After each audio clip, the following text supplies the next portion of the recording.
सो दर केहा सो घर केहा, जित बै सर्व समाले। वाजे नाद अनेक संखा, केते वावण हारे। केते रोग परिसु कईयन, केते गावण हारे। गावे तोनू पौण पाणी बैसंतर, गावे राजा धर्म दुआरे। गावे चित्त गुपत लिख जाने, लिख लिख धर्म विचारे।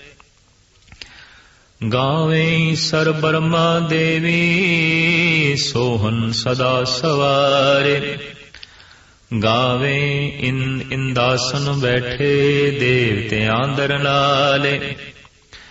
गावे सिद्ध समाधि अंदर, गावन साध विचारे। गावन जति सती संतोखी, गावे वीर करारे। गावन पंडित पढ़न रखीसर, जुग जुग वेदा नाले। गावे मोहनिया मन मोहन, सुरगा मछ प्याले। गावन रतन उपाय तेरे, 68 तीरथ नाले। गावे जोध महाबल सूरा, गावे खानी चारे। गावे खंड मंडल वर भंडा, कर कर रखे धारे। से तुदनु गावे जो तुद भावन, रते तेरे भक्त रसाले। होर केते गावन, से मैं चित न आवन, नानक क्या विचारे। सोई सोई सदा सच, साहिब साचा साची नाई। है भी होसी जाय न जासी, रचना जिन रचाई। रंगी रंगी भांति कर, कर जिनसी माया जिन उपाई। कर कर वेखै कीता अपना, ज्यों तिस दी वड्याई। जो तिस भावे सोई करसी, हुक्म न करना जाई। सो पात साहो साहा पात साहिबे, नानक रैण रजाई।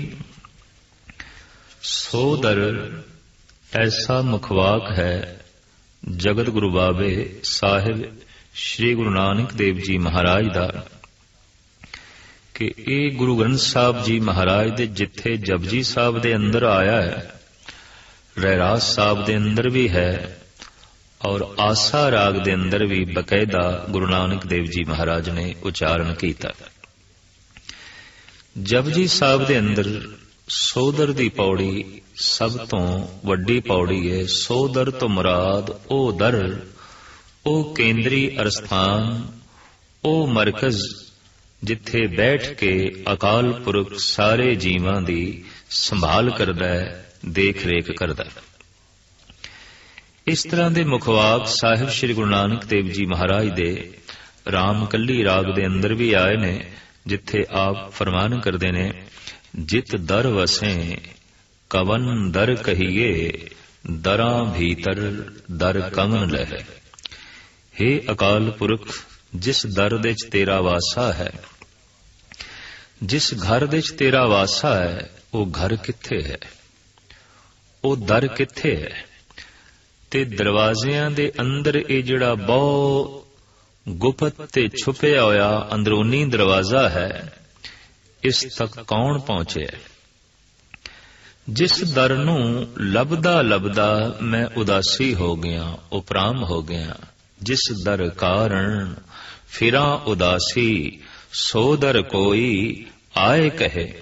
ਜਿਸ ਦਰ ਨੂੰ ਲੱਭਦਾ ਲੱਭਦਾ ਮੈਂ ਉਦਾਸੀ ਹੋ ਗਿਆ, ਉਪਰਾਮ ਹੋ ਗਿਆ, ਕੋਈ ਮੈਨੂੰ ਆ ਕੇ ਦੱਸੇ ਉਹ ਦਰ ਕਿੱਥੇ ਹੈ, ਉਹ ਘਰ ਕਿੱਥੇ ਹੈ। ਔਰ ਇਹ ਗੱਲ ਸਪਸ਼ਟ ਹੈ ਕਿ ਉਪਰਾਮ ਹੋਏ ਬਿਨਾ ਉਸ ਦਰ ਦੀ ਭਾਲ ਕਰਨੀ ਬਹੁਤ ਔਖੀ ਹੈ। ਦੋ ਦਰ ਨੇ, ਇੱਕ ਦਰ ਐਸਾ ਹੈ जो संसार दी तरफ खुलदा है, एक दर ऐसा है जो निरंकार दी तरफ खुलदा है। अक्सर जितने चिर तक मनुख संसार दे दर तो उगताया नहीं, उपराम नहीं होया, सो दर उस अकाल पुरख दे दर दी खोज उस मनुख दे अंदर पैदा ही नहीं हो सकती। सतसंग दा मतलब ही इतना है, गुरबाणी दे पाठ पठन दा मतलब ही इतना है कि जगत दे दर दा पता चल जाए, जगत जो ये घर है इसकी असलियत दा पता चल जाए और मनुख उपराम हो जाए।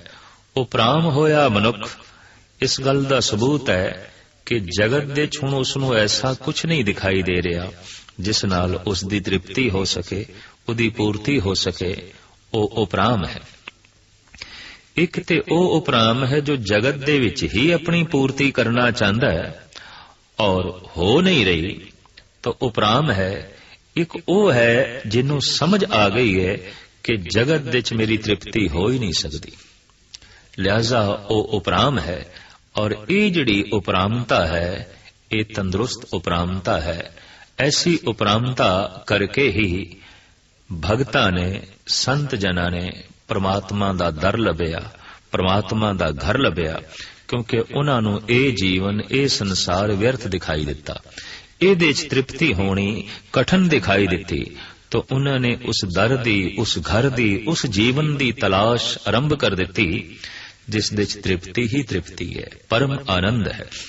तो साहिब श्री गुरु नानक देव जी महाराज दी सौदर दी उचारण कीती हुई ये पौड़ी, जिहदी प्रथम पंक्ति सवालिया पंक्ति है, सो दर केहा सो घर केहा जित बै सर्व संभाले।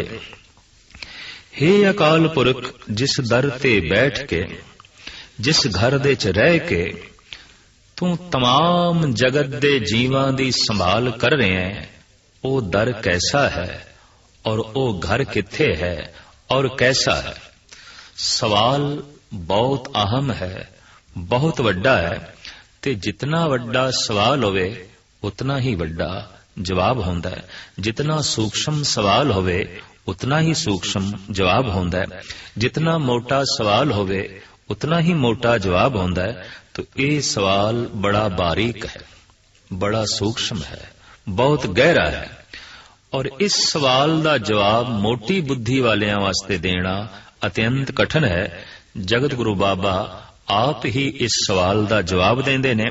सवाल वाकई ये जगत दा है, तो जगत दी तरफों आप ये सवाल खड़ा करदे ने, सो दर केहा सो घर केहा जित बै सर्व संभाले।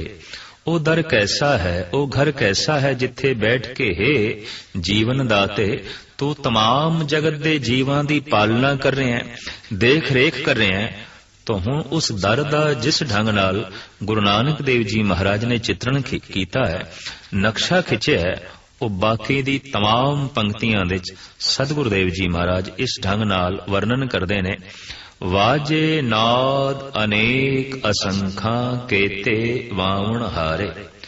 गुरु नानक देव जी महाराज उस दर दी महिमा नाद तो आरंभ करते ने, शब्द तो आरंभ करते ने।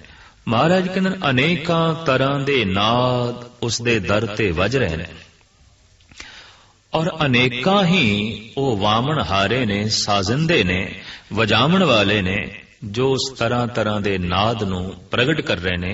हे प्रभु, ए तेरे घर दी, ए तेरे दर दी एक महान शोभा है, महिमा है। भावें अज जगत दे अनेक सारे श्रद्धालुआं नूं इस गल दा बोध नहीं कि जद सनातन मंदिर दे प्रवेश करीदा है तो घंटा वजा के, घड़ियाल वजा के अंदर प्रवेश करीदा है। प्राचीन ऋषि मुनिया ने यह मर्यादा क्यों जोड़ी कि मंदिर दे प्रवेश तो पहले घड़ियाल वजाओ, घंटा वजाओ। दरअसल इस गल दी सूचना है, संकेत है, इशारे नाल समझाया गया है कि परमात्मा तक पहुंचना उसदा ही नसीब होवेगा जिदे कोल नाद है, जिदे कोल शब्द है, जिदे कोल धुन है। तो घड़ियाल नूं वजा के, घंटे नूं वजा के मंदिर दे प्रवेश करने का मतलब इतना ही सी। ऐ बंदे परमात्मा तक तू पहुंच सकेगा गुंजार करके, धुन नूं अलाप के, नाद नूं अलाप के, जप करके, और जप ऐसा कि उहदे च गुंजार होवे, उहदे च धुन पैदा होवे। फिर मंदिरां दे गुंबद बनाए गए महज इस वास्ते कि उत्थे आवाज गूंजे, और ऐसी आवाज जो गुंजार पाके मुड़ के कन्नां दे सुरूली होके वापस आवे, ਉਹਦੇ ਨਾਲ ਮਨ ਦੀ ਇਕਾਗਰਤਾ ਛੇਤੀ ਆਉਂਦੀ ਹੈ ਤੇ ਮਨ ਪ੍ਰਮਾਤਮਾ ਦੇ ਮੰਦਰ ਦੇ ਵਿੱਚ ਛੇਤੀ ਪ੍ਰਵੇਸ਼ ਕਰਦਾ ਹੈ। ਇਸ ਵਾਸਤੇ ਸਾਹਿਬ ਸ੍ਰੀ ਗੁਰੂ ਨਾਨਕ ਦੇਵ ਜੀ ਮਹਾਰਾਜ ਫਰਮਾਨ ਕਰ ਰਹੇ ਨੇ ਕਿ ਉਸ ਦਰ ਦੀ ਮਹਿਮਾ ਨਾਦ ਹੈ। ਅਨੇਕਾਂ ਤਰ੍ਹਾਂ ਦੇ ਸਾਜ਼ਿੰਦੇ, ਅਨੇਕਾਂ ਤਰ੍ਹਾਂ ਦੇ ਵਾਵਣ ਹਾਰੇ, ਤਰ੍ਹਾਂ ਤਰ੍ਹਾਂ ਦੇ ਨਾਦ ਨੂੰ ਛੇੜ ਕੇ ਔਰ ਧੁਨਾਂ ਨੂੰ ਜਨਮ ਦੇ ਰਹੇ ਨੇ। ਹੇ ਅਕਾਲ ਪੁਰਖ, ਇਹ ਤੇਰੇ ਦਰ ਦੀ ਸੋਭਾ ਹੈ। भाव नाद दी धुन वजावन वाले, ये तेरी महान शोभा ने, तेरी महान महिमा ने। वाजे नाद अनेक असंख्या, केते वामन हारे। हिंदुस्तान दे जितने संगीत दे साज ने, करीबन करीबन इन्हां सारियां दा रूहानियत दे नाल बहुत गहरा ताल्लुक है। एक तारे दी धुन छेड़ी सी मीरा ने, एक तारा ही छेड़ा सी नारद ने। बीणा असी सुरस्ती दे हथ विच देखदे हां, मुरली असी श्री कृष्ण दे होंठां नाल देखदे हां। डमरू वजांदे होए सानू शंकर दिखाई दे रहे ने। गुरु नानक देव जी महाराज दे साथी मरदाना जी, उन्हां कोल असी रबाब वेखदे हां। गुरु अर्जन देव जी महाराज सरंदे दी धुन दे उत्ते प्रभु दे गीत अलाप कर रहे ने। भारत दे अनंत भगत किधरे खड़तालां वजा रहे ने, किधरे मरदंग वजा रहे ने, किधरे ढोलक वजा रहे ने, किधरे सितार वजा रहे ने। और हुण ते ये स्पष्ट हो गया है कि इन्हां तमाम साजां दे जन्मदाते भी भगत ने, संत लोग ने। ये गल वखरी है कि बाणी परमात्मा दी संत जन उचारण करदे ने, पर ਉਹਨੂੰ ਪੜ੍ਹਦੇ ਤੇ ਸੰਸਾਰੀ ਵੀ ਨੇ, ਆਮ ਜਗਤ ਪੜ੍ਹ ਲੈਂਦਾ ਹੈ। ਇਸੇ ਤਰੀਕੇ ਨਾਲ ਭਾਵੇਂ ਸੰਗੀਤ ਤੇ ਸਾਜ਼ਾਂ ਦੇ ਜਨਮਦਾਤੇ ਤੇ ਭਗਤ ਜਨ ਨੇ, ਆਤਮਦਰਸ਼ੀ ਨੇ, ਬ੍ਰਹਮ ਗਿਆਨੀ ਨੇ, ਪਰ ਇਹਨੂੰ ਜਗਤ ਦੇ ਲੋਕੀ ਸਿੱਖ ਕੇ ਵੀ ਵਜਾ ਲੈਂਦੇ ਨੇ ਔਰ ਸੁਣ ਕੇ ਆਨੰਦ ਮਾਣ ਲੈਂਦੇ ਨੇ। ਤੋ ਸਾਹਿਬ ਕਹਿੰਦੇ ਨੇ, ਹੇ ਪ੍ਰਮਾਤਮਾ, ਤੇਰੇ ਦਰ ਦੀ, ਤੇਰੇ ਘਰ ਦੀ ਸ਼ੋਭਾ ਹੈ ਕਿ ਵਾਜੇ ਨਾਦ ਅਨੇਕ ਅਸੰਖਾਂ, केते वामन हारे। असंख्या जो गिणती दे च नहीं आउंदे, इतने वाजे ने, इतनियां ही उन्हां दियां धुनियां ने, और जो गिणती दे च नहीं आउंदे इतने ही उन्हां साजां नूं वजाण वाले ने। हे प्रभु, ये तेरे दर दी महिमा है। केते राग भरी स्यों कहियन, केते गावण हारे। अनेकां राग ने परिवारां दे समेत। रागां दा परिवार किन्ना क है, की है? गुरु ग्रंथ साहब जी महाराज दे विच रागमाला जो बाणी है ओहदे सब कुछ दस दिता गया है। प्रथम राग भैरव वै करी, पहला सिरमौर मुखी राग ते भैरव है। भारत देश दो तरह का संगीत प्रचलित है, उत्तरी भारत का संगीत और पूर्वी भारत का संगीत। गायन दे और साजां दे भी अंतर है, लेकिन रागां दे नाम करीबन करीबन इक्को ने। लेकिन इतनी गल स्पष्ट है कि पूर्वी भारत दे जिथे भैरव ने सिरमौर मन लिया है, उत्थे दक्षिण भारत ने श्री राग नूं सिरमौर मन लिया है। गुरु ग्रंथ साहब जी महाराज दे असीं देखदे हां कि जिथे रागां दे बाणी शुरू होंदी है, उत्थे पहला राग श्री राग है, पर रागमाला दे प्रथम राग भैरव राग है। प्रथम राग भैरवे करी। और ये दोवें तरह का संगीत गुरु ग्रंथ साहब जी महाराज दे मौजूद है। असी देखते हां अनंत गौड़ी राग दे जिहड़े शब्द ने उन्हां दे उत्ते साफ लिखिया हुंदा है, गौड़ी पूर्वी महला पंजवां। बई ये जिहड़ी गौड़ी है, ये पूर्व दी गौड़ी गावणी है, जो उत्तर भारत दे पूर्व दे गौड़ी राग गायन कीता जांदा है, वो गायन करना है, दक्षिण दा नहीं। फिर असी ऐसा भी देखते हां कि ਬਾਣੀ ਦਾ ਵੀ ਸਿਰਲੇਖ ਮਿਲਦਾ ਹੈ ਕਿ ਰਾਮ ਕੱਲੀ ਦੱਖਣੀ ਮੱਲਾ ਪਹਿਲਾ। ਇਹ ਜੋ ਰਾਮ ਕੱਲੀ ਰਾਗ ਗਾਇਨ ਕਰਨਾ ਹੈ, ਇਹ ਦਕਸ਼ਣ ਭਾਰਤ ਦਾ ਗਾਇਨ ਕਰਨਾ ਹੈ, ਜੋ ਦਕਸ਼ਣ ਭਾਰਤ ਵਿੱਚ ਗਾਇਨ ਕੀਤਾ ਜਾਂਦਾ ਹੈ। ਤਾਂ ਗੁਰੂ ਗ੍ਰੰਥ ਸਾਹਿਬ ਜੀ ਮਹਾਰਾਜ ਦੇ तमाम ਇਹ ਰਾਗ ਮੌਜੂਦ ਨੇ ਜੋ ਦਕਸ਼ਣ ਭਾਰਤ ਵਿੱਚ ਗਾਇਨ ਕੀਤੇ ਜਾਂਦੇ ਨੇ ਔਰ ਜੋ ਪੂਰਬੀ ਭਾਰਤ ਵਿੱਚ ਗਾਇਨ ਕੀਤੇ ਜਾਂਦੇ ਨੇ। ਸਾਹਿਬ ਸ੍ਰੀ ਗੁਰੂ ਨਾਨਕ ਦੇਵ ਜੀ ਮਹਾਰਾਜ ਫਰਮਾਨ ਕਰ ਰਹੇ ਨੇ ਕਿ ਸਾਜ਼, ਉਹਨਾਂ ਦੀ ਆਵਾਜ਼ ਤੇ ਸਾਜ਼ਿੰਦਿਆਂ ਤੋਂ ਬਾਅਦ हे ਪ੍ਰਮਾਤਮਾ, ਅਗਰ ਤੇਰੇ ਦਰ ਦੀ ਕੋਈ ਮਹਿਮਾ ਗਾਇਨ ਕਰ ਰਹੇ ਨੇ ਤਾਂ ਉਹ ਹੈਗੇ ਨੇ ਰਾਗ ਪਰਿਵਾਰਾਂ ਦੇ ਸਮੇਤ ਔਰ ਉਹਨਾਂ ਰਾਗਾਂ ਨੂੰ ਗਾਇਨ ਕਰਨ ਵਾਲੇ। ਤਾਂ ਸਾਹਿਬ ਕਹਿੰਦੇ ਨੇ ਪਹਿਲਾ ਰਾਗ ਤੇ ਭੈਰੋ ਹੈ, ਪਰ ਭੈਰੋ ਦੀਆਂ 5 ਰਾਗਣੀਆਂ ਨੇ। ਪ੍ਰਥਮ ਰਾਗ ਭੈਰੋਵੇ ਕਰੀ, पंच रागनी संग उचरी, प्रथम भैरवी बिलावली, पुनिया की गावे बंगली, पुन असलेखी की बही बारी, ए भैरो की पांचों नारी। ये 5 रागणियां भैरो राग दियां रागणियां ने, नारियां ने। फिर इन्हां दे अगों पुत्र ने, पोतरे ने, पड़पोतरे ने। इस तरीके नाल भैरो दा लंबा चौड़ा परिवार होके गुरु ग्रंथ साहब जी महाराज दी रागमाला दे मुताबिक 18 10 20 18 10 20 18 10 28 और 20 इस ढंग नाले कुल 48 राग रागणियां बणियां जो भैरो दा समुच्चा जो है परिवार है। इसे तरीके नाल होर रागां दे भी अपने अपने परिवार ने। तो साहिब कहंदे ने केते राग भरी स्यों कईयन, कितने राग परिवारां दे समेत आखे जांदे ने। एक राग तो होर कई रागणियां दा जन्म, उन्हां रागणियां तो कई रागां दा जन्म, फिर ओ राग अगों होर कई राग रागणियां नूं जन्म देंदे ने। इस तरह बकायदा रागां दे अपने परिवार ने। तो पातशाह कहंदे ने केते राग भरी स्यों कईयन, केते गावण हारे। परिवारां दे समेत अनेकां जो राग कहे जांदे ने ते उन्हां दे अनेकां ही रागी सिंह जो गायन करन वाले ने। साहिब फरमान करदे ने, हे प्रभु, ये तेरे दर ते बैठ के तेरी शोभा कर रहे ने राग द्वारा। गावे तोनू पाउण पाणी बैसंतर, गावे राजा धर्म द्वारे। इत्थे सवाल खड़ा होवेगा कि पाउण ते पानी ते वैसंतर उस परमात्मा दी उस्तति किवें कर रहे ने।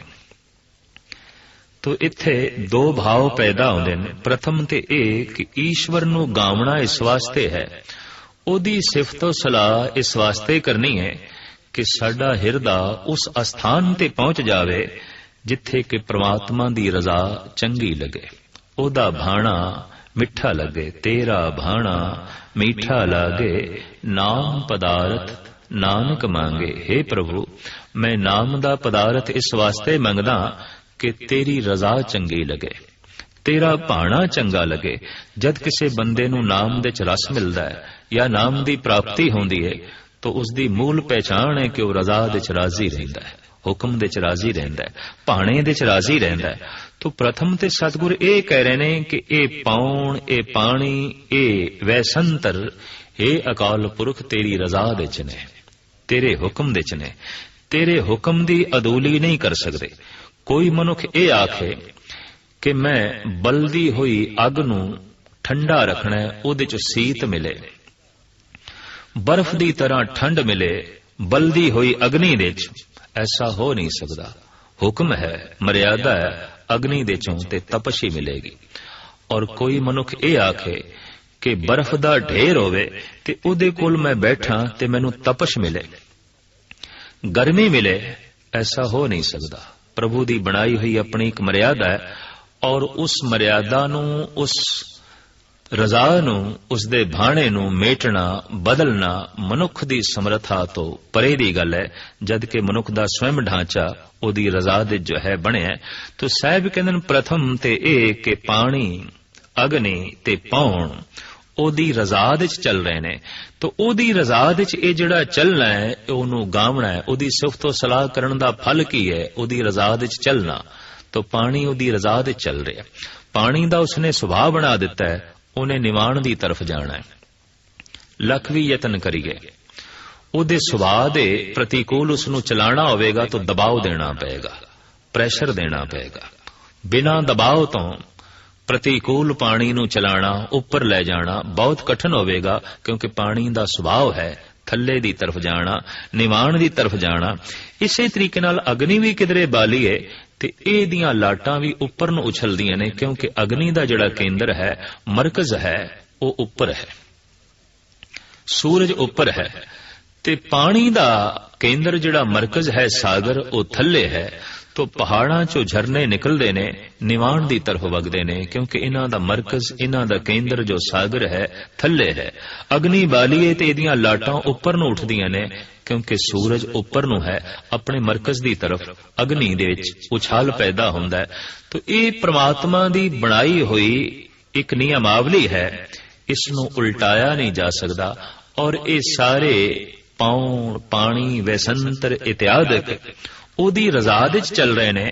ਇਸ ਵਾਸਤੇ ਗੁਰੂ ਨਾਨਕ ਦੇਵ ਜੀ ਮਹਾਰਾਜ ਕਹਿੰਦੇ ਨੇ, ਮੈਨੂੰ ਤੇ ਇੰਜ ਪ੍ਰਤੀਤ ਹੋ ਰਿਹਾ ਹੈ ਕਿ हे ਪ੍ਰਭੂ, ਇਹ ਪੌਣ ਵੀ ਤੇਰੇ ਗੀਤ ਗਾ ਰਹੀ ਹੈ, ਇਹ ਪਾਣੀ ਵੀ ਤੇਰੇ ਗੀਤ ਗਾ ਰਿਹਾ ਹੈ, ਔਰ ਇਹ ਅਗਨੀ ਵੀ ਤੇਰੇ ਗੀਤ ਗਾ ਰਹੀ ਹੈ। ਦੂਸਰਾ ਇਸ ਦਾ ਭਾਵ, ਕੋਈ ਗਾ ਰਿਹਾ ਹੈ, ਕੋਈ ਤੇਰੀ ਸਿਫਤੋ ਸਲਾਹ ਕਰ ਰਿਹਾ ਹੈ, ਵਗਦੇ ਹੋਏ ਪਾਣੀ ਨੂੰ ਵੇਖ ਕੇ, ਦਰਿਆਵਾਂ ਨੂੰ ਵੇਖ ਕੇ। हे ਅਕਾਲ ਪੁਰਖ, ਕੋਈ ਤੇਰੀ ਮਹਿਮਾ ਗਾ ਰਿਹਾ ਹੈ, ਇਸ ਵਗਦੀ ਹੋਈ ਪੌਣ ਨੂੰ ਵੇਖ ਕੇ, ਔਰ ਇਸ ਬਲਦੀ ਹੋਈ ਅਗਨ ਨੂੰ ਵੇਖ ਕੇ ਕੋਈ ਤੇਰੀ ਸਿਫਤੋ ਸਲਾਹ ਕਰ ਰਿਹਾ ਹੈ। ਇਨ ਪ੍ਰਕਿਰਤੀ ਦੇ ਜ਼ਰਰੇ ਜ਼ਰੇ ਨੂੰ ਵੇਖ ਕੇ, ਪ੍ਰਕਿਰਤੀ ਦਾ ਜੋ ਰਚੈਤਾ ਹੈ, ਇਸ ਕ੍ਰਿਤ ਦਾ ਜੋ ਕਰਤਾ ਹੈ, ਉਹਦੇ ਚ ਵਿਸਮਾਦ ਹੋ ਕੇ ਲੀਨ ਹੋ ਜਾਂਦਾ ਹੈ। हे ਪਰਿਪੂਰਨ ਪਰਮਾਤਮਾ, ਕੋਈ ਇਸ ਢੰਗ ਨਾਲ ਤੈਨੂੰ ਗਾ ਰਿਹਾ ਹੈ, ਔਰ ਕੋਈ ਇੰਜ ਗਾ ਰਿਹਾ ਹੈ ਕਿ ਇਸ ਸਰੀਰ ਦੇ ਵਿੱਚ ਪਾਣੀ ਨਾ ਹੋਵੇ, ਅਗਨੀ ਨਾ ਹੋਵੇ, ਪੌਣ ਨਾ ਹੋਵੇ, ਤੇ हे ਪ੍ਰਭੂ, ਮੈਂ ਤੇਰੀ ਉਸਤਤੀ ਕਿਵੇਂ ਕਰਾਂਗਾ। ਦੇਹੀ ਮਾਟੀ ਬੋਲੇ ਪੌਣ, ਮਿੱਟੀ ਦਾ ਇਹ ਪੁਤਲਾ, ਇਹਦੇ ਚ ਪਾਣੀ ਤੇ ਇਹਦੇ ਚ ਬੋਲਣ ਦੀ ਸਮਰੱਥਾ ਪਵਨ ਦੀ ਹੈ, ਤੇ ਇਹ ਸਭ ਕੁਝ ਨਾ ਹੋਵੇ ਤੇ हे ਪਰਿਪੂਰਨ ਪਰਮਾਤਮਾ, ਫਿਰ ਤੇਰੀ ਬੰਦਗੀ ਕਰੀਏ ਤੇ ਕਿਸ ਤਰ੍ਹਾਂ ਕਰੀਏ, ਤੇਰੀ ਸਿਫਤੋ ਸਲਾਹ ਕਰੀਏ ਤੇ ਕਿਸ ਤਰ੍ਹਾਂ ਕਰੀਏ। ਤੋ ਸਾਹਿਬ ਕਹਿੰਦੇ ਨੇ, ਗਾਵੇਂ ਤੋਨੂੰ ਪੌਣ ਪਾਣੀ ਬੈਸੰਤਰ, ਰਜ਼ਾ ਦੇ ਚ ਚੱਲ ਰਹੇ ਇਹ ਪੌਣ ਤੇ ਪਾਣੀ ਤੇ ਬੈਸੰਤਰ। हे ਪ੍ਰਭੂ, ਤੈਨੂੰ ਗਾ ਰਹੇ ਨੇ, ਤੇਰੀ ਸਿਫਤੋ ਸਲਾਹ ਕਰ ਰਹੇ ਨੇ, ਭਾਵ ਤੇਰੀ ਰਜ਼ਾ ਦੇ ਚ ਚੱਲ ਰਹੇ ਨੇ। ਗਾਵੇ ਰਾਜਾ ਧਰਮ ਦੁਆਰੇ, ਪ੍ਰਾਚੀਨ ਪੁਰਾਣ ਗ੍ਰੰਥਾਂ ਦੇ ਮੁਤਾਬਕ ਇੱਕ ਧਰਮ ਰਾਜ ਹੈ ਜੋ ਜੀਵਾਂ ਦੇ ਕਰਮਾਂ ਦਾ ਨਿਆਂ ਕਰਦਾ ਹੈ, ਇਨਸਾਫ ਕਰਦਾ ਹੈ। ਮਰਨ ਤੋਂ ਬਾਅਦ ਜਦ ਜੀਵ ਉਸ ਦੀ ਕਚਹਿਰੀ 'ਚ ਪੇਸ਼ ਆਉਂਦੇ ਨੇ ਤੇ ਉਹ ਫੈਸਲਾ ਕਰਦਾ ਹੈ ਕਿਹਨੂੰ ਨਰਕ ਦੇ 'ਚ ਪਾਣਾ ਹੈ, ਕਿਹਨੂੰ ਸਵਰਗ ਦੇ 'ਚ ਪਾਣਾ ਹੈ, ਕਿਸ ਨੇ ਜਨਮ ਦੇ ਧੱਕੇ ਖਾਣੇ ਨੇ, ਕਿਸ ਨੂੰ ਮੁਕਤੀ ਦੇਣੀ ਹੈ। ਸਾਹਿਬ ਕਹਿੰਦੇ ਐਸਾ ਜੋ ਧਰਮ ਰਾਜ ਹੈ, ਇਹ ਵੀ ਤੇਰੀ ਰਜ਼ਾ ਦੇ 'ਚ ਹੈ, ਇਹ ਵੀ ਤੇਰੀ ਸਿਫਤੋ ਸਲਾਹ ਕਰ ਰਿਹਾ ਹੈ।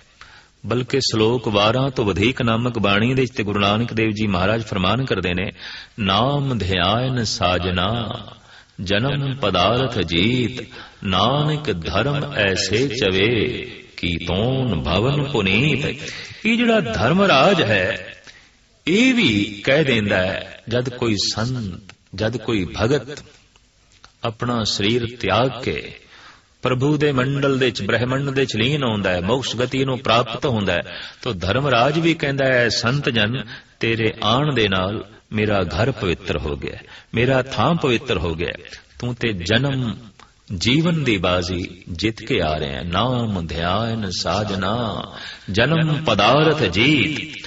ਦਰਅਸਲ ਇਹ ਸਭ ਤੋਂ ਵੱਡਾ ਜੂਆ ਹੈ ਜੋ ਸਾਨੂੰ ਇਹ ਜੀਵਨ ਮਿਲਿਆ। ਇਸ ਜੀਵਨ ਨੂੰ ਮਨੁੱਖ ਹਾਰ ਵੀ ਸਕਦਾ ਹੈ, ਜਿੱਤ ਵੀ ਸਕਦਾ ਹੈ। ਈਸ਼ਵਰ ਦੇ ਚ ਲੀਨ ਹੋ ਗਿਆ, ਬਾਜ਼ੀ ਜਿੱਤ ਲਈ, ਸੰਸਾਰ ਦੇ ਚ ਗਰਕ ਹੋ ਗਿਆ, ਬਾਜ਼ੀ ਹਾਰ ਗਿਆ। ਔਰ ਐਸਾ ਦੇਖਣ ਦੇ ਚਾਹੁੰਦਾ ਹੈ, ਹਜ਼ਾਰਾਂ ਮਨੁੱਖਾਂ ਦੇ ਚ ਕੋਈ ਇੱਕ ਅੱਧ ਮਨੁੱਖ ਜਨਮ ਤੇ ਜੀਵਨ ਦੀ ਇਸ ਬਾਜ਼ੀ ਨੂੰ ਜਿੱਤਦਾ ਹੈ, ਵਰਨਾ ਬੇਸ਼ਤਰ ਦੁਨੀਆ ਤੇ ਇਹ ਬਾਜ਼ੀ ਹਾਰ ਕੇ ਹੀ ਜਾਂਦੀ ਹੈ। ਜਿਸ ਦਾ ਜ਼ਿਕਰ ਭਗਤ ਕਬੀਰ ਜੀ ਮਹਾਰਾਜ ਨੇ ਵੀ ਕੀਤਾ ਹੈ ਕਿ ਚਲੇ ਜੁਆਰੀ ਦੋਏ ਹੱਥ ਝਾੜ, ਦੋਵੇਂ ਹੱਥ ਝਾੜ ਕੇ ਇਹ ਜੁਆਰੀ ਜਗਤ ਤੋਂ ਜੀਵਨ ਦੀ ਬਾਜ਼ੀ ਹਾਰ ਕੇ ਜੋ ਹੈ ਜਾ ਰਿਹਾ ਹੈ। तो साहिब श्री गुरु नानक देव जी महाराज का फरमान, ये जो धर्म राज हे प्रभु तू बनाया है, ਇਹ ਵੀ ਤੇਰੀ ਸਿਫਤੋ ਸਲਾਹ ਕਰ ਰਿਹਾ ਹੈ, ਇਹ ਵੀ ਤੇਰੀ ਬਣਾਈ ਹੋਈ ਮਰਿਆਦਾ ਦੇ ਵਿੱਚ ਹੈ, ਇਹ ਵੀ ਜੋ ਹੈ ਤੇਰੇ ਗੀਤ ਗਾ ਰਿਹਾ ਹੈ। ਦਰਅਸਲ ਪ੍ਰਭੂ ਨੇ ਇੱਕ ਐਸਾ ਨਿਯਮ ਬਣਾ ਦਿੱਤਾ ਹੈ, ਜਿਸ ਨਿਯਮ ਦੁਆਰਾ ਮਨੁੱਖ ਦੇ ਕਰਮਾਂ ਨੂੰ ਵੇਖ ਕੇ ਉਹਦੇ ਨਾਲ ਇਨਸਾਫ ਹੁੰਦਾ ਹੈ, ਨਿਆਂ ਹੁੰਦਾ ਹੈ, ਉਹਨੂੰ ਫਲ ਦਿੱਤਾ ਜਾਂਦਾ ਹੈ। ਤੋ ਇਹ ਜਿਹੜੀ ਮਰਿਆਦਾ ਹੈ, ਇਹ ਪ੍ਰਭੂ ਇਹ ਤੇਰੀ ਰਜ਼ਾ ਦੇ ਚ ਹੈ, ਤੂੰ ਬਣਾਈ ਹੈ, ਇਹ ਧਰਮਰਾਜ ਤੇਰੇ ਗੀਤ ਗਾ ਰਿਹਾ ਹੈ ਔਰ ਤੇਰੇ ਕਾਬੂ ਦੇ ਚ ਹੈ, ਤੇਰੀ ਰਜ਼ਾ ਦੇ ਚ ਹੈ, ਤੇਰੇ ਬਾਣੇ ਚ ਚੱਲ ਰਿਹਾ ਹੈ। ਗਾਵੇਂ ਚਿੱਤ ਗੁਪਤ ਲਿਖ ਜਾਣੇ, ਲਿਖ ਲਿਖ ਧਰਮ ਵਿਚਾਰੇ। ਇੱਕ ਐਸਾ ਲੇਖਾ ਵੀ ਹੈ ਜੋ ਗੁਪਤ ਲਿਖਿਆ ਜਾਂਦਾ ਹੈ, ਤੇ ਜਿਸ ਦੁਆਰਾ ਗੁਪਤ ਲਿਖਿਆ ਜਾਂਦਾ ਹੈ ਉਹਨੂੰ ਆਖਦੇ ਨੇ ਚਿੱਤਰ ਗੁਪਤ। ਉਹ ਚਿੱਤਰ ਜੋ ਗੁਪਤ ਹੈ ਔਰ ਜੋ ਗੁਪਤ ਲਿਖਦਾ ਹੈ। ਤੋ ਇਸ ਤੋਂ ਗੱਲ ਸਪਸ਼ਟ ਹੋ ਗਈ ਕਿ ਉਸ ਲੇਖੇ ਨੂੰ ਇਨ੍ਹਾਂ ਅੱਖਾਂ ਨਾਲ ਪੜ੍ਹਨਾ ਵੇਖਣਾ ਬਹੁਤ ਔਖਾ ਹੈ। ਉਸ ਚਿੱਤਰ ਨੂੰ ਇਨ੍ਹਾਂ ਅੱਖਾਂ ਨਾਲ ਵੇਖਣਾ ਅਤਿਅੰਤ ਕਠਿਨ ਹੈ। ਚਿੱਤਰ ਗੁਪਤ ਹਰ ਮਨੁੱਖ ਦੇ ਅੰਦਰ ਪਰਿਪੂਰਨ ਪ੍ਰਮਾਤਮਾ ਨੇ ਬਿਠਾ ਦਿੱਤਾ ਹੈ। ਜੈਸੇ ਜੈਸੇ ਮਨੁੱਖ ਕਰਮ ਕਰਦਾ ਹੈ, ਮਾਨਸਿਕ ਕਰਮ, ਵਾਚਿਕ ਕਰਮ, ਸਰੀਰਕ ਕਰਮ, ਵੈਸੇ ਵੈਸੇ ਉਸ ਦੇ ਅੰਦਰ ਸੰਸਕਾਰ ਬਣਦੇ ਨੇ ਔਰ ਇਹ ਸੰਸਕਾਰ ਚਿੱਤਰ ਗੁਪਤ ਹੈ। ਇਹ ਸੰਸਕਾਰ ਗੁਪਤ ਲੇਖਾ ਹੈ, ਜਿਹਨੂੰ ਹਰ ਬੰਦਾ ਇਸ ਬਾਹਰ ਦੀ ਅੱਖ ਨਾਲ ਨਹੀਂ ਪੜ ਸਕਦਾ, ਅਨੁਭਵ ਦੀ ਅੱਖ ਨਾਲ ਹੀ ਪੜਿਆ ਜਾ ਸਕਦਾ ਹੈ। ਤੋ ਸਾਹਿਬ ਕਹਿੰਦੇ ਨੇ ਇਹ ਵਿਧਾਨ ਵੀ ਹੈ ਪਰਿਪੂਰਨ ਪ੍ਰਮਾਤਮਾ ਤੂੰ ਬਣਾਇਆ ਹੈ ਕਿ ਜੀਵਾਂ ਦਾ ਜੋ ਲੇਖਾ ਹੈ ਗੁਪਤ ਢੰਗ ਨਾਲ ਜੋ ਹੈ ਲਿਖਿਆ ਜਾਂਦਾ ਹੈ ਔਰ ਜਿਸ ਵਿਧੀ ਦੁਆਰਾ ਲਿਖਿਆ ਜਾਂਦਾ ਹੈ, ਜਿਸ ਢੰਗ ਨਾਲ ਲਿਖਿਆ ਜਾਂਦਾ ਹੈ, ਇਹ ਚਿੱਤਰ ਗੁਪਤ ਵੀ ਹੈ ਪ੍ਰਮਾਤਮਾ ਤੇਰੀ ਰਜ਼ਾ ਦੇ ਚ ਹੈ, ਤੇਰੇ ਭਾਣੇ ਚ ਹੈ, ਤੇਰੇ ਗੀਤ ਗਾ ਰਿਹਾ ਹੈ। ਗਾਵੇਂ ਚਿੱਤ ਗੁਪਤ ਲਿਖ ਜਾਣੇ, ਲਿਖ ਲਿਖ ਧਰਮ ਵਿਚਾਰੇ। ਜਿਨ੍ਹਾਂ ਲੇਖਿਆਂ ਦੀ ਧਰਮ ਦੁਆਰਾ ਵਿਚਾਰ ਕੀਤੀ ਜਾਂਦੀ ਹੈ, ਉਹ ਗੁਪਤ ਲੇਖਾ ਜੋ ਚਿੱਤਰ ਗੁਪਤ ਲਿਖਦੇ ਨੇ ਜੀਵਾਂ ਦੇ, ਇਹ ਅਕਾਲ ਪੁਰਖ ਉਹ ਚਿੱਤਰ ਗੁਪਤ ਵੀ ਤੇਰੇ ਗੀਤ ਗਾ ਰਿਹਾ ਹੈ, ਤੇਰੀ ਸਿਫਤੋ ਸਲਾਹ ਕਰ ਰਿਹਾ ਹੈ। ਗਾਵੇਂ ਈਸਰ ਬਰਮਾ ਦੇਵੀ ਸੋਹਨ ਸਦਾ ਸਵਾਰੇ। ਗਾ ਰਹੇ ਨੇ ਤੈਨੂੰ ਈਸ਼ਰ ਭਾਵ ਵਿਸ਼ਨੂੰ ਜੀ, ਗਾ ਰਹੇ ਨੇ ਤੈਨੂੰ ਬ੍ਰਹਮਾ ਔਰ ਤਰ੍ਹਾਂ ਤਰ੍ਹਾਂ ਦੀਆਂ ਦੇਵੀਆਂ ਸੋਹਨ ਸਦਾ ਸਵਾਰੇ, ਜੋ ਸ਼ੋਭਨੀਕ ਨੇ, ਤੇਰੇ ਸਵਾਰੇ ਹੋਏ ਨੇ, ਤੇਰੇ ਸ਼ਿੰਗਾਰੇ ਹੋਏ ਨੇ। ਕੁਛ ਐਸੀਆਂ ਆਤਮਾਵਾਂ ਨੇ ਜੋ ਪ੍ਰਮਾਤਮਾ ਦੁਆਰਾ ਸਵਾਰੀਆਂ ਗਈਆਂ ਨੇ, ਸ਼ਿੰਗਾਰੀਆਂ ਗਈਆਂ ਨੇ, ਜਿਨ੍ਹਾਂ ਨੂੰ ਅਸੀਂ ਦੇਵਤੇ ਆਖਦੇ ਹਾਂ। ਸਾਹਿਬ ਕਹਿੰਦੇ ਨੇ ਇਹ ਜਗਤ ਦੇ ਸੁਭਾਏਮਾਨ ਨੇ ਤੇ ਤੇਰੇ ਦਰ ਦੀ ਸ਼ੋਭਾ ਨੇ, ਤੇਰੇ ਸ਼ਿੰਗਾਰ ਤੇ ਸਵਾਰਨ ਦੇ ਕਾਰਨ ਕਰਕੇ ਤੇਰੀ ਮਹਿਫਿਲ ਦਾ ਸ਼ਿੰਗਾਰ ਨੇ। ਤੋ ਮਹਾਰਾਜ ਫਰਮਾਨ ਕਰਦੇ ਨੇ ਗਾਵੇਂ ਈਸਰ ਬਰਮਾ ਦੇਵੀ ਸੋਹਨ ਸਦਾ ਸਵਾਰੇ। ਗਾ ਰਹੇ ਨੇ ਤੈਨੂੰ ਵਿਸ਼ਨੂੰ ਜੀ, ਬ੍ਰਹਮਾ ਜੀ, ਅਨੰਤ ਦੇਵੀਆਂ ਜੋ ਸ਼ੋਭਨੀਕ ਨੇ ਤੇ ਤੇਰੇ ਸਵਾਰੇ ਹੋਏ ਨੇ, ਸ਼ਿੰਗਾਰੇ ਹੋਏ ਨੇ। ਗਾਵੇਂ ਇੰਦਾਸਨ ਬੈਠੇ ਦੇਵਤਿਆਂ ਦਰ ਨਾਲੇ। ਆਪਣੇ ਸਿੰਘਾਸਣ ਤੇ ਬਿਰਾਜਮਾਨ ਹੋ ਕੇ ਇੰਦਰ ਦੇਵਤਾ ਵੀ ਹੈ ਪ੍ਰਭੂ ਤੇਰੇ ਗੀਤ ਗਾ ਰਿਹਾ। ਭਾਵ ਇਹ ਇੰਦਰ, ਇਹ ਮੇਘ ਮੰਡਲ, ਇਹ ਬਰਖਾ ਵੀ ਤੇਰੀ ਰਜ਼ਾ ਦੇ ਚ ਹੈ, ਤੇਰੇ ਬਾਣੇ ਦੇ ਚ ਹੈ, ਤੇਰੇ ਹੁਕਮ ਦੇ ਚ ਹੈ।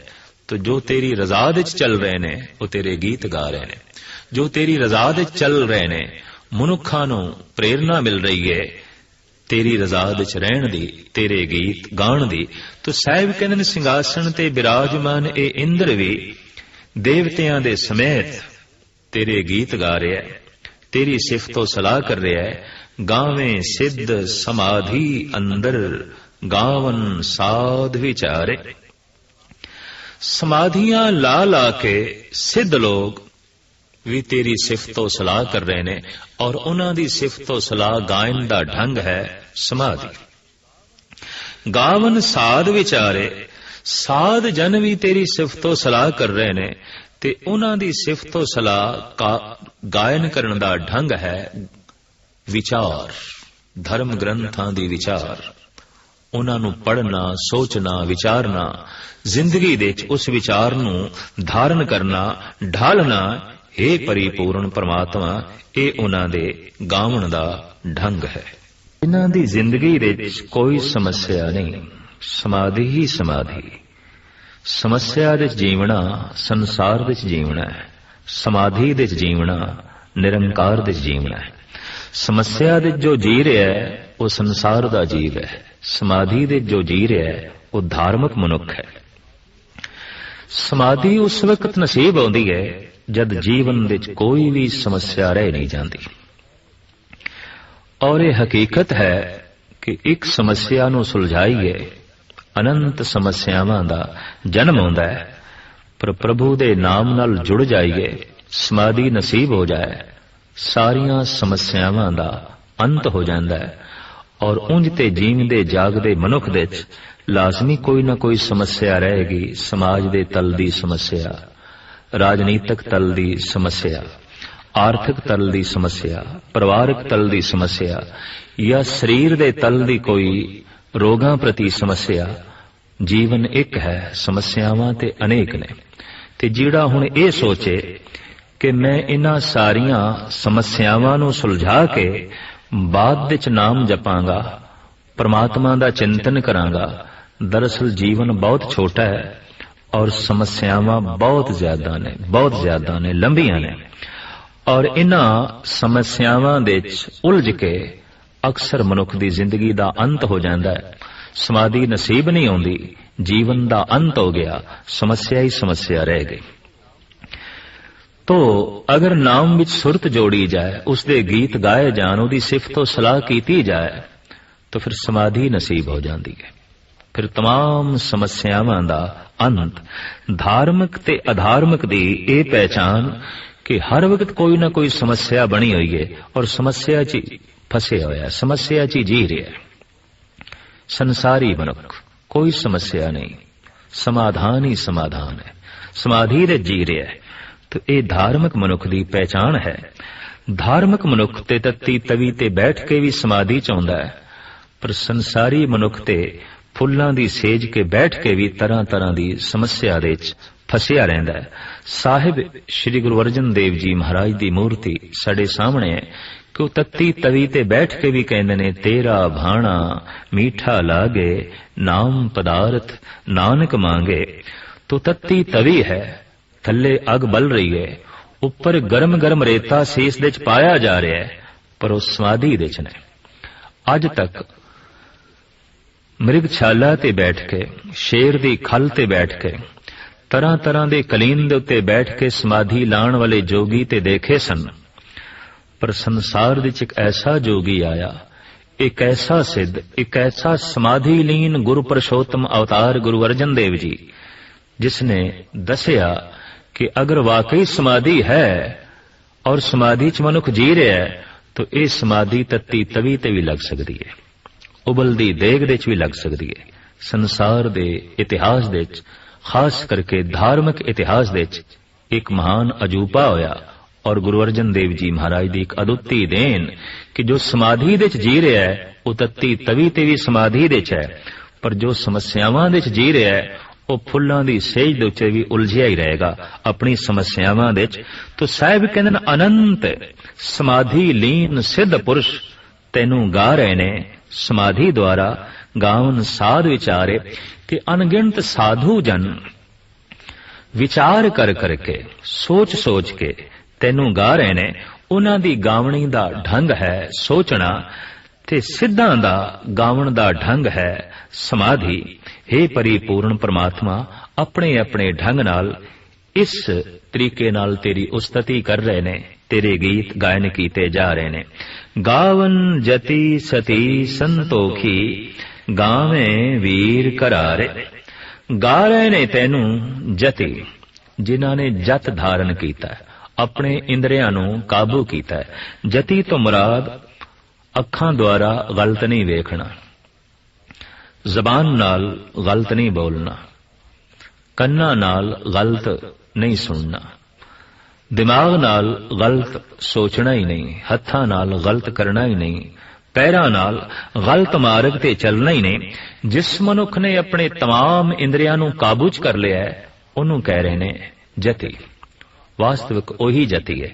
तो पातशाह दा फरमान कि गा रहे ने कोई ओ पुरुष जिन्हां नूं जती आखिया जांदा है, उन्हां दे गाण दा ढंग है अपने इंद्रियां नूं काबू कीता है। अखां खोलदे ने पर गलत नहीं वेखना। तमाम इंद्रियां नूं काबू करके हे परिपूर्ण परमात्मा वो तेरे गीत गा रहे ने। भगत नामदेव जी महाराज दा फरमान कि 10 बैरागन मोय बस कीनी, पंचों का मिटनाओ, 70 दोए भरे अमृतसर, बिख को मार कडाऊं, पाछे बाहर न आवन पाऊं। ये 10 बैरागना ਉਹ बैरागन ਜਿਹਦੇ ਆਸਰੇ ਤੇ जोगी बैठ के जप ते तप करदे न, ਲੱਕੜ ਦੀ ਬਣੀ ਹੋਈ एक ऐसी बैरागन ਜਿਹਦੇ ਆਸਰੇ ਦੇ ਉੱਤੇ ਉਹ ਆਪਣੇ ਸਰੀਰ ਨੂੰ ਆਧਾਰ ਦੇ ਦਿੰਦੇ ਨੇ, ਟਿਕਾ ਦਿੰਦੇ ਨੇ। ਇਹ 10 ਇੰਦਰੇ दरअसल ਸਰੀਰ ਦਾ ਆਧਾਰ ਨੇ। अगर ਇਹ ना ਹੋਵਨ तो शरीर ਲਈ कोई भी क्रिया करनी बहुत औखी है। अगर शरीर वेख ना सके, बोल ना सके, सुन ना सके, सोच ना सके, चल ना सके, कुछ कर ना सके, तो शरीर ते एक पत्थर दे फिर कोई अंतरा रह नहीं जाता। तो इंद्रियां करके ही शरीर दी महानता है।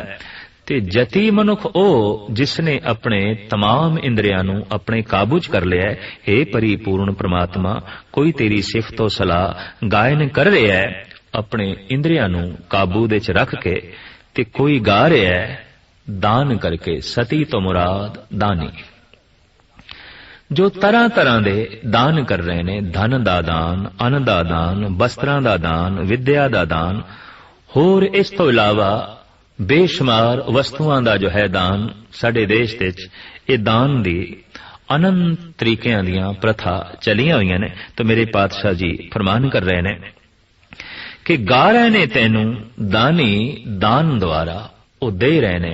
दान सिर्फ इस वास्ते कि तेरी उस्तति रसना तो कर सकीए, तेरे नाल जुड़ सकीए।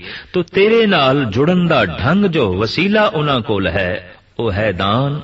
फिर गा रहे ने तैनू संतोखी, जो कुछ है जैसा है सब ठीक है, सब कबूल है, सब प्रवान है। संतोखी मनुख दी ये पहचान है। हे परमात्मा, तू जो कुछ झोली च पा दिता कबूल है।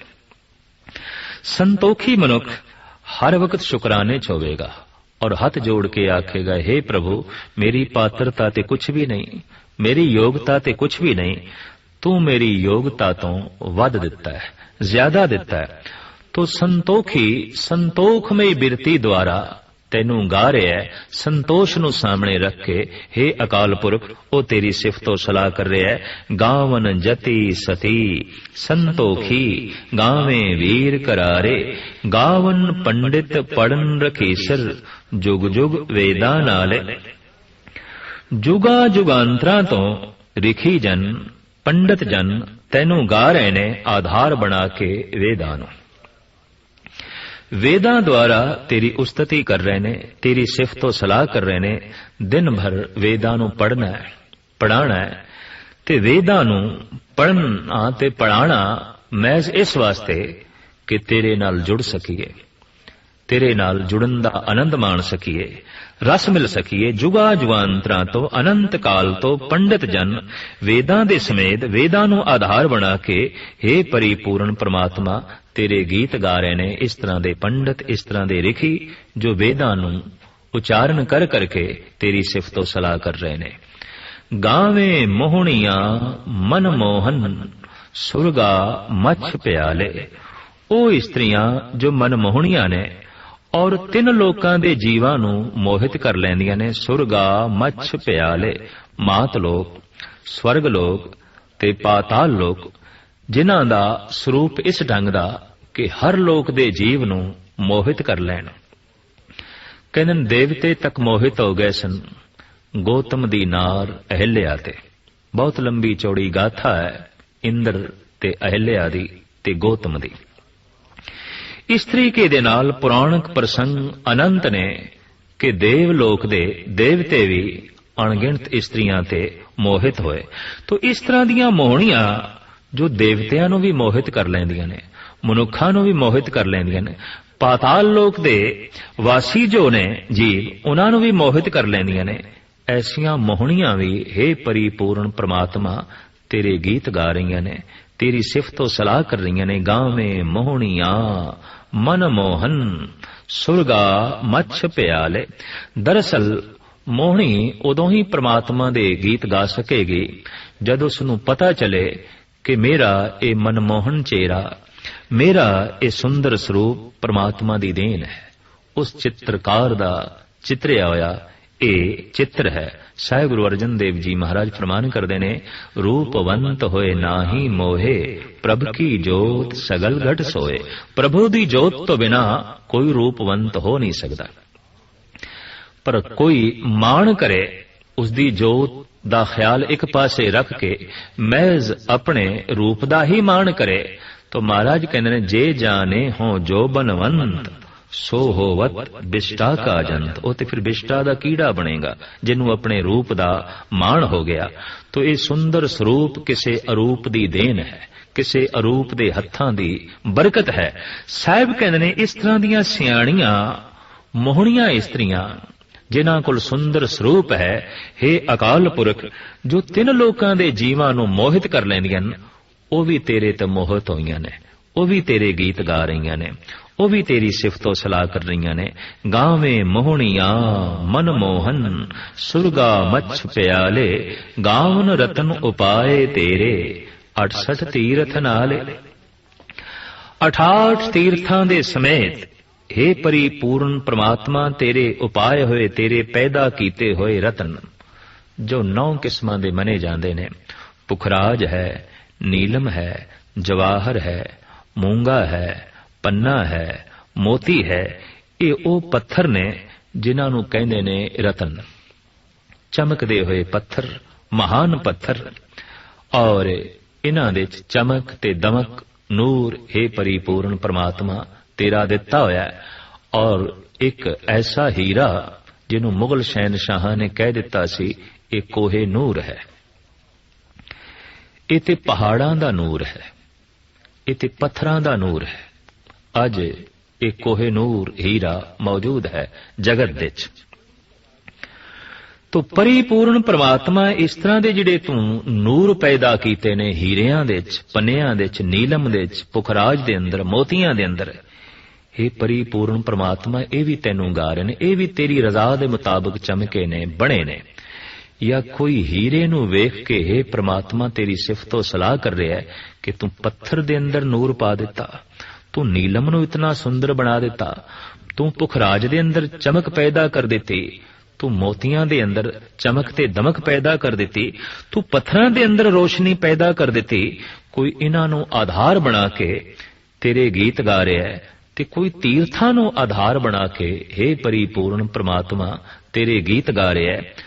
गावन रतन उपाय तेरे 68 तीर्थ नाले। साडे देश दे गालबन सनातन मत द्वारा ऐसे 68 अस्थान मन्ने जांदे ने जिन्हां नूं कहंदे ने तीर्थ। तीर्थ तो मुराद तट, ओ तट जिथों मनुख नदी नूं पार करदा है, दरिया नूं पार करदा है। तो तीर्थ ते ओही वड्डा है, ओही महान है जिथे बैठ के परमात्मा दी याद आवे। और कबीर दे कथन अनुसार तीर्थां दे जन्मदाते संत जन ने। संत दा किधरे जन्म होवे तो ओ जन्म स्थान तीर्थ हो जाता है। संत किधरे बैठ के तप करे तो तप स्थान तीर्थ हो जाता है। संत किधरे शहादत दे देवे तो जिथे वो शहादत देंदा है, जिथे खून डुलदा है, वो स्थान तीर्थ हो जाता है। इस वास्ते भगत कबीर कहते हैं, कहत कबीर हो भया उदास तीर्थ बड़ा कि हर का दास। मैं ते उदास हो गया, हे प्रभु तीर्थ वड्डा है कि हरि दा दास वड्डा है। समझ आ गई है हरि दा दास वड्डा है, क्योंकि जितने तीर्थ ने ये हरि दे दासां दे कदमां तो पैदा होए ने। जपीश्वर ते तपीश्वर लोगां दी देन ने ये 68 तीर्थ। तो साहिब कहंदे ने ये तरह तरह दे रतन और ये 68 तीर्थ हे परिपूर्ण परमात्मा तेरे गीत गा रहे ने। भाव कोई 68 तीर्थ ते रतन इन्हां दे आसरे ते इन्हां नूं नाल लैके परिपूर्ण परमात्मा तेरे गीत गा रहा है, तेरी सिफतो सलाह कर रहा है। गावें जोध महाबल सूरा गावें खाणी चारे। गा रहे ने तेनू जोधे महाबली सूर में ते चारे खाणियां भी तेरी सिफतो सलाह कर रही ने। ਕਿਹੜੀਆਂ ਚਾਰ ਖਾਣੀਆਂ ਖਾਣ ਜਿੱਥੋਂ ਕੁਝ ਪੈਦਾ ਹੋਵੇ। ਕੁਝ ਉਹ ਖਾਣਾ ਨੇ ਜਿੱਥੋਂ ਧਾਤੂਆਂ ਜਨਮ ਲੈਂਦੀਆਂ ਨੇ। ਸੋਨਾ ਪੈਦਾ ਹੁੰਦਾ ਹੈ, ਚਾਂਦੀ ਪੈਦਾ ਹੁੰਦਾ ਹੈ, ਤਾਂਬਾ, ਲੋਹਾ, ਕੋਇਲਾ ਇਤਿਆਦਿਕ ਇਹ ਵੀ ਖਾਣਾ ਨੇ। ਪਰ ਜਿੱਥੋਂ ਜੀਵ ਪੈਦਾ ਹੁੰਦੇ ਨੇ, ਜੀਵਨ ਪੈਦਾ ਹੁੰਦਾ ਹੈ, ਉਹ ਵੀ ਇੱਕ ਖਾਣ ਹੈ। ਤੇ ਉਹ ਖਾਣ ਹੈ ਚਾਰ ਕਿਸਮਾਂ ਦੀ: ਅੰਡਜ, ਜੇਰਜ, ਸਵੈਤਜ, ਉਤਭੁਜ। ਅੰਡਜ ਸਭ ਤੋਂ ਵੱਡੀ ਖਾਣ ਹੈ। ਅੰਡੇ ਕਰੀਬਨ ਜਲ ਜੰਤੂ ਜਿਹਦੇ ਚ ਮਛਲੀਆਂ, ਕਛੂਏ, ਸਿਰਮੌਰ ਨੇ, ਅੰਡਿਆਂ ਤੋਂ ਪੈਦਾ ਹੁੰਦੇ ਨੇ। ਜਿਤਨਾ ਪਕਸ਼ੀ ਜਗਤ ਹੈ, ਨਭ ਜੰਤੂ ਆਕਾਸ਼ ਦੇ ਚ ਉੱਡਣ ਵਾਲੇ, ਸਾਰੇ ਦੇ ਸਾਰੇ ਅੰਡਿਆਂ ਤੋਂ ਪੈਦਾ ਹੁੰਦੇ ਨੇ। ਜਿਤਨੇ ਕੀੜੇ ਮਕੌੜੇ ਨੇ, ਸੱਪ ਇਤਿਆਦਿਕ ਸਮੇਤ, ਇਹਨਾਂ ਦਾ ਜਨਮ ਵੀ ਅੰਡਿਆਂ ਤੋਂ ਹੈ। ਸਭ ਤੋਂ ਵੱਡੀ ਜੀਵਾਂ ਦੀ ਜਿਹੜੀ ਖਾਣ ਹੈ ਉਹ ਨੇ ਅੰਡੇ। ਫਿਰ ਦੂਜੀ ਖਾਣ ਹੈ ਜੇਰ, ਪੇਟ ਜੋ ਪੈਦਾ ਹੁੰਦੇ ਨੇ। ਚੌਪਾਏ ਜਾਨਵਰ ਨੇ ਔਰ ਮਨੁੱਖ, ਇਹ ਜੇਰ ਤੋਂ ਜਨਮ ਲੈਂਦੇ ਨੇ। ਸਵੈਤਜ ਪਸੀਨੇ ਤੋਂ ਜੋ ਜੀਵ ਪੈਦਾ ਹੁੰਦੇ ਨੇ। ਚਿੱਚੜ, ਜੂਆਂ, ਚਮ ਚਿੱਚੜ ਇਤਿਆਦਿਕ ਪਸ਼ੂਆਂ ਨੂੰ ਹੋ ਜਾਂਦੇ ਨੇ। ਔਰ ਮਨੁੱਖ ਨਾਵੇ ਨਾ ਤੋਂ ਮੈਲ ਤੇ ਪਸੀਨੇ ਦੇ ਸੰਯੋਗ ਤੋਂ ਜੂਆਂ ਦਾ ਜਨਮ ਹੋ ਜਾਂਦਾ ਹੈ। ਇਹ ਵੀ ਪਰਿਪੂਰਨ ਪਰਮਾਤਮਾ ਨੇ ਇੱਕ ਖਾਣੀ ਬਣਾ ਦਿੱਤੀ ਹੈ। ਤੇ ਚੌਥੀ ਖਾਣੀ ਹੈ ਬਨਸਪਤੀ ਉਤਭੁਜ, ਜੋ ਧਰਤੀ ਤੋਂ, ਧਰਤੀ ਦੇ ਹੁਮਸ ਤੋਂ ਆਪਣੇ ਆਪ ਧਰਤੀ ਦੇ ਚੋਂ ਫੁੱਟ ਪੈਂਦੇ ਨੇ, ਨਿਕਲਦੇ ਨੇ। ਇਹ ਚਾਰ ਖਾਣੀਆਂ ਨੇ। ਸਾਹਿਬ ਕਹਿੰਦੇ ਨੇ ਇਹ ਚਾਰ ਖਾਣੀਆਂ ਵੀ ਤੈਨੂੰ ਗਾ ਰਹੀਆਂ ਨੇ। ਭਾਵ ਕੋਈ ਅੰਡਿਆਂ ਨੂੰ ਵੇਖ ਕੇ, ਜੇਰ ਤੋਂ ਪੈਦਾ ਹੁੰਦੇ ਜੀਵਾਂ ਨੂੰ ਵੇਖ ਕੇ, ਪਸੀਨੇ ਤੋਂ ਪੈਦਾ ਹੁੰਦੇ ਜੀਵਾਂ ਨੂੰ ਵੇਖ ਕੇ, ਔਰ ਧਰਤੀ ਤੋਂ ਪੈਦਾ ਹੁੰਦੀ ਬਨਸਪਤੀ ਨੂੰ ਵੇਖ ਕੇ, ਹੇ ਪਰਿਪੂਰਨ ਪਰਮਾਤਮਾ ਵਿਸਮਾਦ ਹੋ ਕੇ ਤੇਰੇ ਗੀਤ ਗਾਇਨ ਕਰਨ ਲੱਗ ਪੈਂਦਾ ਹੈ। ਔਰ ਉਸਦੇ ਗਾਣ ਦਾ ਆਧਾਰ ਹੈ ਇਹ ਚਾਰ ਖਾਣੀਆਂ। ਗਾਵੇਂ ਖੰਡ ਮੰਡਲ ਵਰ ਭੰਡਾ, ਕਰ ਕਰ ਰੱਖੇ ਧਾਰੇ। ਗਾ ਰਹੇ ਨੇ ਤੈਨੂੰ ਇਹ ਖੰਡ ਟੋਟੇ, ਧਰਤੀ ਦੇ ਟੋਟੇ। ਮੰਡਲ ਕਹੀਏ ਚੱਕਰ, ਵਰ ਭੰਡਾ ਇਹ ਬ੍ਰਹਿਮੰਡ। ਬ੍ਰਹਿਮੰਡ ਦਾ ਇਹ ਜੋ ਤੂੰ ਚੱਕਰ ਜੋ ਤੂੰ ਬਣਾਇਆ, ਕਰ ਕਰ ਰੱਖੇ ਧਾਰੇ, ਜੋ ਤੂੰ ਬਣਾ ਕੇ ਧਾਰਨ ਕੀਤੇ ਨੇ, ਰੱਖੇ ਨੇ ਕੀ ਬ੍ਰਹਿਮੰਡ ਤੇ ਬ੍ਰਹਿਮੰਡਾਂ ਦਾ ਚੱਕਰ। ਤੇ ਫਿਰ ਬ੍ਰਹਿਮੰਡ ਦੇ ਛੋਟੇ ਛੋਟੇ ਟੋਟੇ, ਧਰਤੀਆਂ, ਟੁਕੜੇ, ਜ਼ਮੀਨ। ਹੇ ਪਰਿਪੂਰਨ ਪਰਮਾਤਮਾ ਇਹ ਵੀ ਤੈਨੂੰ ਗਾ ਰਹੇ ਨੇ। ਭਾਵ ਕੋਈ ਇਸ ਬ੍ਰਹਿਮੰਡ ਦੇ ਚੱਕਰ ਨੂੰ ਵੇਖਦਾ ਹੈ, ਕੋਈ ਧਰਤੀ ਦੇ ਟੁਕੜਿਆਂ ਨੂੰ ਵੇਖਦਾ ਹੈ, ਔਰ ਕੋਈ ਸਮੂਹ ਬ੍ਰਹਿਮੰਡ ਦੇ ਉੱਤੇ ਜਦ ਦ੍ਰਿਸ਼ਟੀ ਮਾਰਦਾ ਹੈ, ਤੇਰੀ ਸਿਫਤੋ ਸਲਾਹ ਕਰਨ ਲੱਗ ਪੈਂਦਾ ਹੈ। ਯਾ ਹੇ ਪਰਿਪੂਰਨ ਪਰਮਾਤਮਾ ਇਹ ਸਭ ਕੁਝ ਤੇਰੀ ਰਜ਼ਾ ਦੇ ਚ ਨੇ, ਇਸ ਵਾਸਤੇ ਤੇਰੇ ਗੀਤ ਗਾ ਰਹੇ ਨੇ। ਸਈ ਤੁਧ ਨੂੰ ਗਾਵੇਂ ਜੋ ਤੁਧ ਭਾਵਨ, ਰਤੇ ਤੇਰੇ ਭਗਤ ਰਸਾਲੇ। ਇਹ ਤੇ ਠੀਕ ਹੈ ਹੇ ਪਰਿਪੂਰਨ ਪਰਮਾਤਮਾ ਕਿ ਤੈਨੂੰ ਬਹੁਤ ਗਾ ਰਹੇ ਨੇ, ਅਨੰਤ ਗਾ ਰਹੇ ਨੇ, ਬੇਸ਼ੁਮਾਰ ਗਾ ਰਹੇ ਨੇ। ਪਰ ਹਕੀਕਤ ਦੇ ਚ ਤੇ ਸਈ ਤੁਧ ਨੂੰ ਗਾਵੇਂ, ਉਹੀ ਤੈਨੂੰ ਗਾ ਰਹੇ ਨੇ। ਕੌਣ? ਜੋ ਤੁਧ ਭਾਵਨ, ਜੋ ਤੈਨੂੰ ਭਾ ਜਾਂਦੇ ਨੇ। ਗਾਣ ਵਾਲੇ ਤੇ ਬਤੇਰੇ ਨੇ, ਪਰ ਤੈਨੂੰ ਭਾ ਗਏ ਨੇ ਜਾਂ ਨਹੀਂ। ਸਾਹਿਬ ਕਹਿੰਦੇ ਨੇ ਇਹ ਮਸਲਾ ਬਹੁਤ ਅਹਿਮ ਹੈ, ਜ਼ਰੂਰੀ ਹੈ।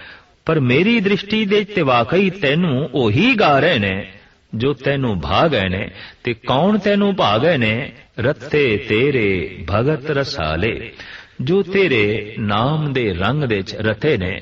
ਤੇ ਰਸਾਲੇ ਜਿਨ੍ਹਾਂ ਕੋਲ ਰਸ ਹੈ, ਰਸਾਂ ਦਾ ਘਰ ਹੈ, ਤੇਰਾ ਨਾਮ, ਜੋ ਰਸ ਦੇ ਚ ਭਿੱਜ ਗਏ ਨੇ, ਜੋ ਰਸ ਦੇ ਚ ਡੁੱਬ ਗਏ ਨੇ। ਦਰਅਸਲ ਭੋਜਨ ਦੀ ਬੁਰਕੀ ਨੂੰ ਮੂੰਹ ਦੇ ਚ ਰੱਖੀਏ, ਰਸਨਾ ਨੂੰ ਸਵਾਦ ਆਉਂਦਾ ਹੈ। ਇਸੇ ਤਰੀਕੇ ਨਾਲ ਰਸਨਾ ਜਦ ਪ੍ਰਮਾਤਮਾ ਦਾ ਨਾਮ ਜਪੇ ਤੇ ਜਪਦਿਆਂ ਸਵਾਦ ਆਵੇ, ਸਮਝ ਲਓ ਉਹ ਭਗਤ ਰਸਾਲ ਭਗਤ ਹੈ, ਉਹਦੇ ਕੋਲ ਰਸ ਹੈ। ਰਸਾਂ ਦਾ ਘਰ ਪਰਿਪੂਰਨ ਪ੍ਰਮਾਤਮਾ ਦਾ ਨਾਮ ਹੈ, ਔਰ ਉਹ ਰਸ ਦੇ ਚ ਭਗਤੀ ਜੋ ਹੈ ਕਰ ਰਿਹਾ ਹੈ। ਭੋਜਨ ਦੀ ਬੁਰਕੀ ਮੂੰਹ ਦੇ ਚ ਰੱਖੀਏ ਤੇ ਸਵਾਦ ਨਹੀਂ ਆਇਆ, ਲਾਜ਼ਮੀ ਹੈ ਕੋਈ ਬੁਖਾਰ ਹੋਵੇਗਾ, ਜਿਸ ਕਾਰਨ ਕਰਕੇ ਰਸਨਾ ਕੌੜੀਏ ਤੇ ਰਸਨਾ ਦਾ ਸਵਾਦ ਬਦਲ ਗਿਆ। तो हुण स्वादी भोजन, स्वादी पदार्थ भी स्वाद नहीं दे रहे। हू बहु किधरे मन नूं विकारां दा ताप चढ़े होवे, लोभ ते तृष्णा दा, तो परमात्मा दा नाम जपीए उहदे च स्वाद नहीं आउंदा, ਉਹਦੇ 'ਚ ਰਸ ਨਹੀਂ ਆਉਂਦਾ। ਤੋ ਰਸਾਲ ਭਗਤ ਦੀ ਇਹ ਪਹਿਚਾਣ ਹੈ ਕਿ ਉਹਦੀ ਰਸਨਾ ਦੇ ਉੱਤੇ ਪ੍ਰਮਾਤਮਾ ਦਾ ਨਾਮ ਹੋਵੇਗਾ ਤੇ ਨਾਮ ਦੇ ਚੋਂ ਹੀ ਉਹ ਸਾਰਾ ਦਿਨ, ਸਾਰੀ ਰਾਤ, ਸਾਰੀ ਉਮਰ ਰਸ ਲੈਂਦਾ ਰਹੇਗਾ। ਇਸ ਵਾਸਤੇ ਮੇਰੇ ਪਾਤਸ਼ਾਹ ਕਹਿੰਦੇ ਨੇ ਕਿ ਪ੍ਰਭੂ ਜੀ ਬਸੇ ਸਾਧ ਕੀ ਰਸਨਾ, ਨਾਨਕ ਜਨ ਕਾ ਦਾਸਨ ਦਸਨਾ। ਪ੍ਰਮਾਤਮਾ ਕਿੱਥੇ ਵਸਦਾ ਹੈ? ਉਸ ਸਾਧੂ ਦੀ ਰਸਨਾ ਤੇ ਵਸਦਾ ਹੈ ਜਿਹਨੂੰ ਜਪਦਿਆਂ ਹੋਇਆਂ ਰਸ ਆ ਰਿਹਾ ਹੈ, ਸਵਾਦ ਆ ਰਿਹਾ ਹੈ। ਤੋ ਸੇਈ ਤੁਧ ਨੂੰ ਗਾਵੇਂ, ਉਹੀ ਤੈਨੂੰ ਗਾ ਰਹੇ ਨੇ ਵਾਸਤਵਕ। ਕੌਣ? ਜੋ ਤੁਧ ਭਾਵਨ, ਜੋ ਤੈਨੂੰ ਭਾ ਗਏ ਨੇ। ਕੌਣ ਤੈਨੂੰ ਭਾ ਗਏ ਨੇ? ਰੱਤੇ ਤੇਰੇ ਭਗਤ ਰਸਾਲੇ, ਜੋ ਤੇਰੇ ਭਗਤ ਨੇ, ਤੇਰੇ ਨਾਮ ਦੇ ਰੰਗ ਵਿੱਚ ਰੱਤੇ ਨੇ, ਜੋ ਰਸਾਂ ਦਾ ਘਰ ਤੇਰਾ ਨਾਮ ਪ੍ਰਾਪਤ ਕਰ ਚੁੱਕੇ ਨੇ। ਇਸ ਤਰ੍ਹਾਂ ਦੇ ਜਿਹੜੇ ਭਗਤ ਨੇ ਹਕੀਕਤ ਦੇ ਵਿੱਚ ਤੈਨੂੰ ਇਹੀ ਗਾ ਰਹੇ ਨੇ, ਵਾਸਤਵਕ ਸਿਰਮੌਰ ਰੂਪ ਦੇ ਵਿੱਚ ਤੈਨੂੰ ਇਹੀ ਗਾ ਰਹੇ ਨੇ। ਹੋਰ ਕੇਤੇ ਗਾਵਨ ਸੇ ਮੈਂ ਚਿਤ ਨਾ ਆਵਨ, ਨਾਨਕ ਕਿਆ ਵਿਚਾਰੇ। ਹੋਰ ਅਨੰਤ ਗਾ ਰਹੇ ਨੇ, ਬੇਸ਼ੁਮਾਰ ਗਾ ਰਹੇ ਨੇ।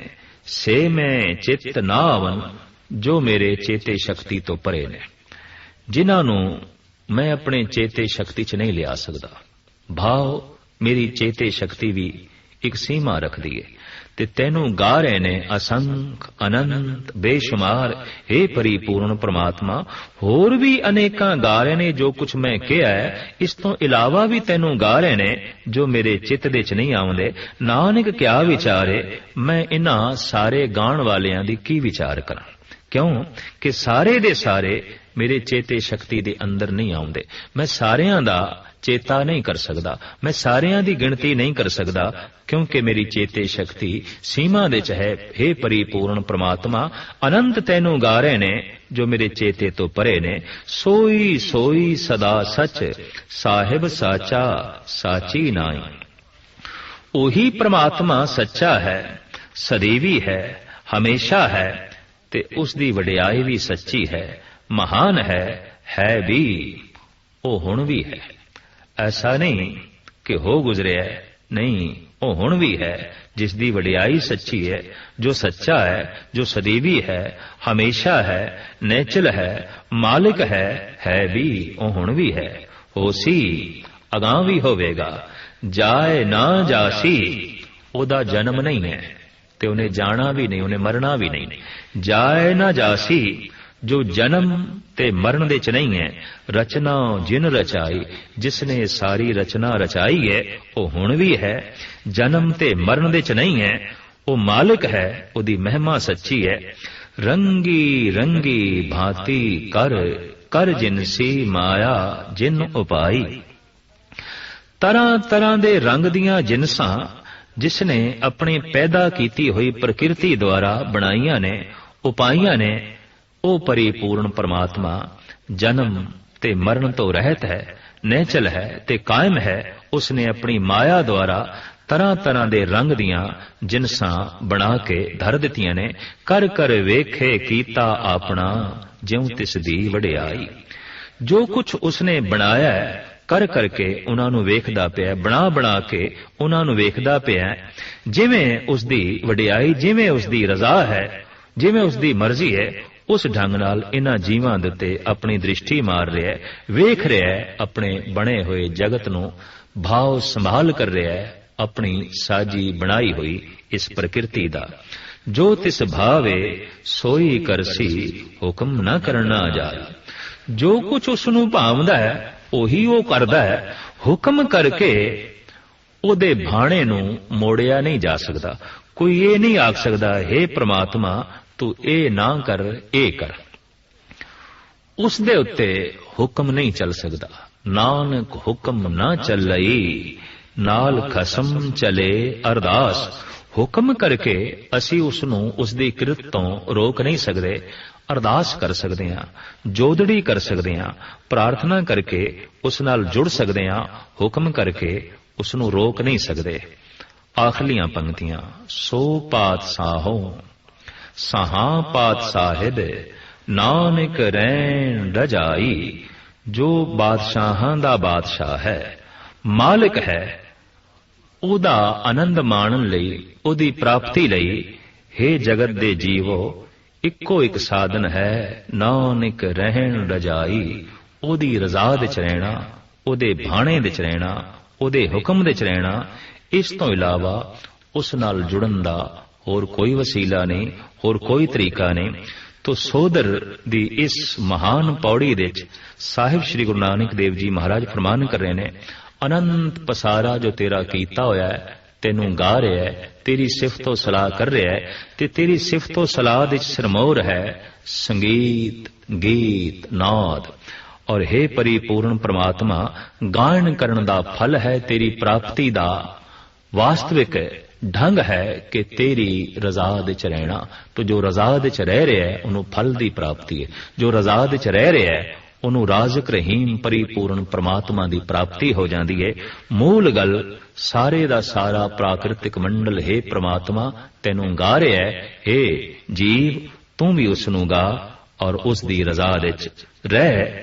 ਉਸ ਦੇ ਅੱਗੋਂ ਹੁਕਮ ਨਾ ਕਰ, ਉਸ ਦੇ ਅੱਗੋਂ ਪ੍ਰਾਰਥਨਾ ਕਰ, ਉਸ ਦੇ ਅੱਗੋਂ ਅਰਦਾਸ ਕਰ, ਜੋਦੜੀ ਕਰ।